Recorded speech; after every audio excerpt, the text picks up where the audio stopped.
Olá, bom dia. Hoje é terça-feira, 21 de junho. O Senado Notícias está no ar. As atividades de hoje do Senado vão começar daqui a pouco com reuniões de comissão. Vamos conferir a agenda?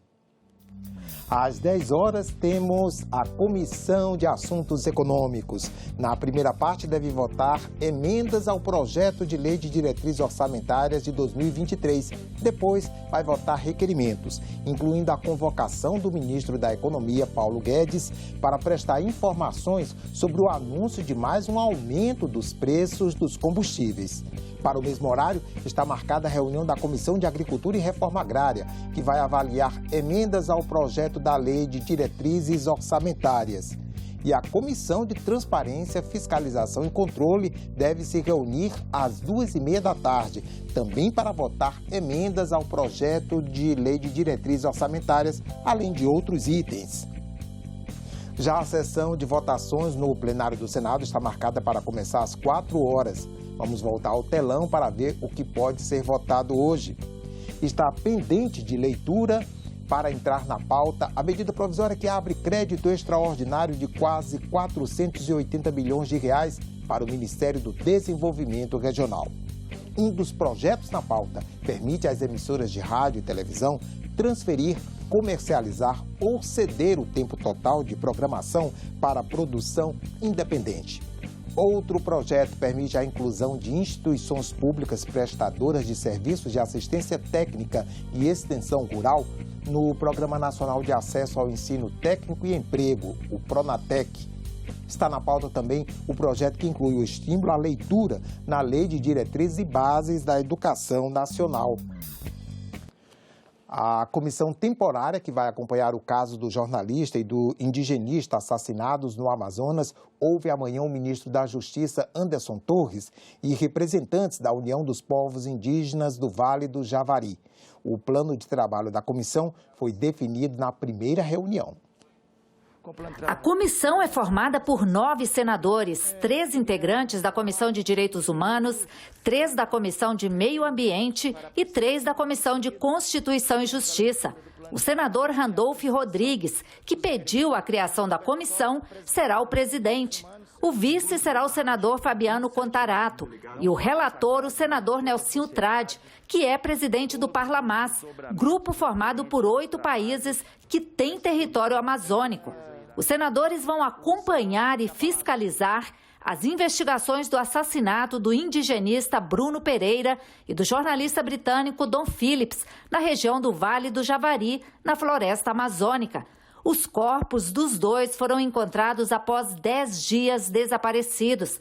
Até domingo, a Polícia Federal já tinha prendido 3 suspeitos. A comissão, que terá 60 dias de trabalho, pretende investigar também as causas do aumento da criminalidade e de atentados contra povos indígenas, quilombolas, ribeirinhos e jornalistas na região norte e em outros estados. É motivo de muita preocupação a constatação que nós pudemos fazer a partir desse caso de que, pelo menos aquela área do Brasil, é uma área praticamente sem lei, não é?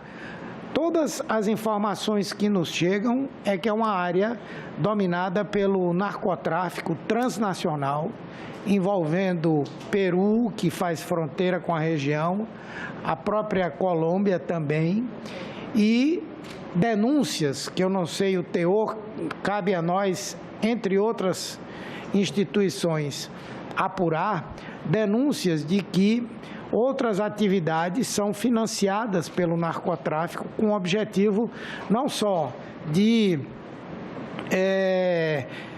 digamos, disfarçar esse tipo de atividade, mas ter ao lado pescadores que trabalham na pesca ilegal, garimpeiros, enfim. O que está acontecendo com o ataque, com as ONGs, com as pessoas que defendem o meio ambiente, com os povos indígenas, as comunidades tradicionais, isso é muito grave, que já vem acontecendo desde o mandato, do início do atual mandato do chefe do Executivo. Então, eu acho que essa comissão ela tem que ter um papel altivo, um papel de isenção, mas também de cobrar com rigor para que as autoridades apurem de forma a não deixar qualquer margem de dúvida para quem, de qualquer forma, tenha concorrido para a prática criminosa. Porque é muito simples você concluir um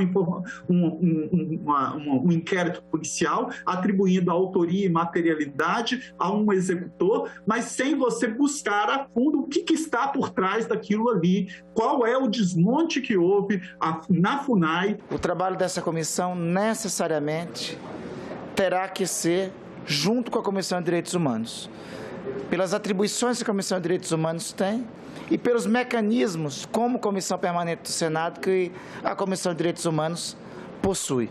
A Comissão de Direitos Humanos tem a possibilidade de convocar, por exemplo, e se for o caso, ministros de Estado para prestar esclarecimentos. Na primeira reunião de trabalho, os senadores aprovaram requerimentos pedindo à Polícia Federal proteção para vigilantes indígenas que fazem parte da Univaja e para agentes públicos que atuam na região.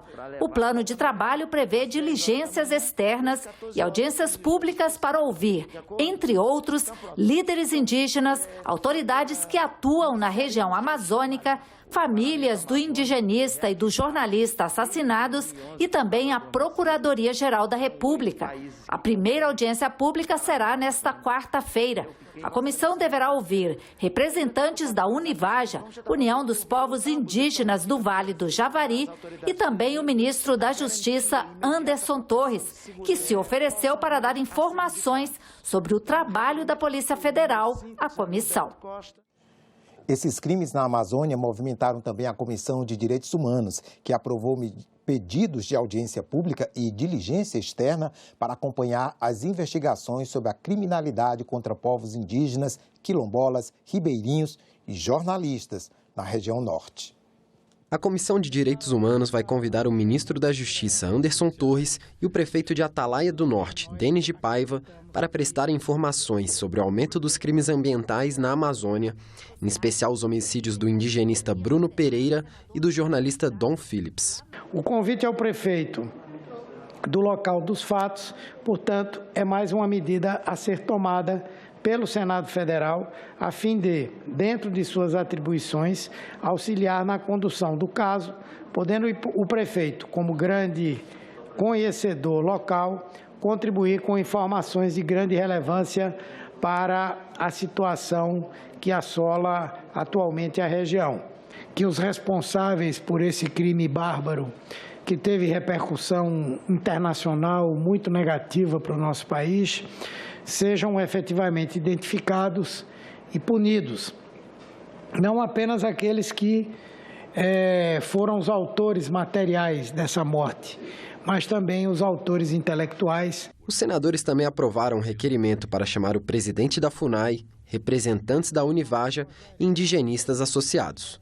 Essa audiência será feita em conjunto com a comissão temporária criada para apurar as irregularidades na região norte. Mais cedo, nós tivemos a reunião da comissão externa, designada pelo plenário do Senado, onde foi aprovado o compartilhamento e acompanhamento da Comissão de Direitos Humanos aos trabalhos da comissão externa, assim como os 2 depoimentos que nós temos previstos no âmbito da comissão externa e aí fazendo junto com a Comissão de Direitos Humanos, tanto em Sua Excelência, o Ministro do Estado da Justiça, já nesta quarta-feira, como também dos representantes da União dos Povos Indígenas do Vale do Javari, da Univaja. Além das audiências, a Comissão de Direitos Humanos também aprovou o pedido de imediata proteção e segurança aos vigilantes indígenas que compõem a equipe de vigilância da Univaja.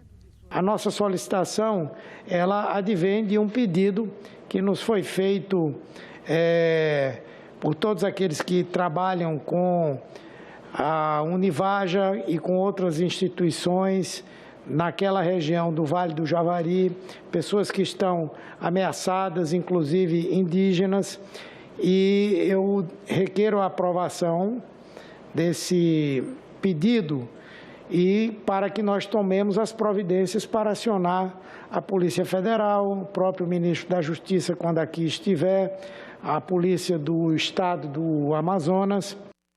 Em outra parte da reunião, os senadores da Comissão de Direitos Humanos aprovaram o relatório do senador Humberto Costa com a apresentação de 80 propostas de emendas da comissão à Lei de Diretrizes Orçamentárias para o ano que vem.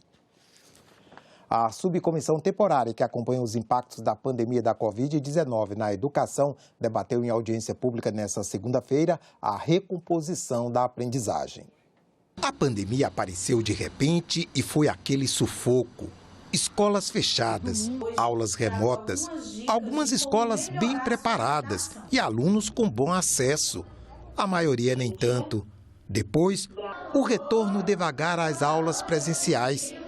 A pandemia ainda não foi embora, mas pesquisas e avaliações apontam os estragos. Há várias evidências de que durante o ensino remoto, os alunos aprenderam cerca de 1/4 do que eles aprenderiam se eles estivessem em sala de aula. É necessário também fazer a busca ativa, por meio de um trabalho intersetorial que una educação, assistência social e saúde.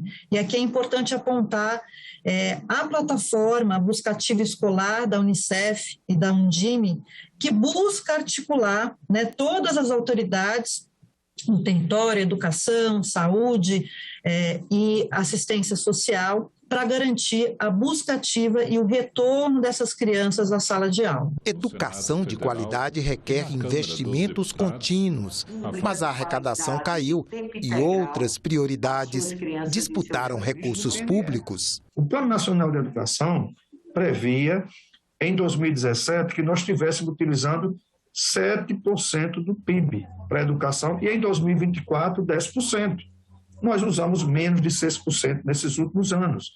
Então, o que foi feito, o que foi estudado, é que nós precisaríamos desse recurso para poder dar essa girada, para poder o Brasil entrar no mesmo nível daqueles países que são hoje referenciados no mundo que fazem a OCDE. Gestores alertam, não há como fugir do que foi acordado lá atrás. Se não obedecermos o Plano Nacional de Educação, no que se refere a investimentos, a financiamento para a educação, nós vamos ter belos projetos, belas falas, muitos e muitos seminários, mas não vamos chegar a lugar nenhum. Com ou sem pandemia, um instituto privado na área de educação vem investindo e insistindo no ensino integral, colhendo redução da criminalidade e uma boa parceria comunidade-escola. O Instituto Natura, atualmente, apoia 21 estados do Brasil na implementação do ensino médio em tempo integral. A escola ela se transforma em tempo integral, a gente já percebe uma redução de homicídio,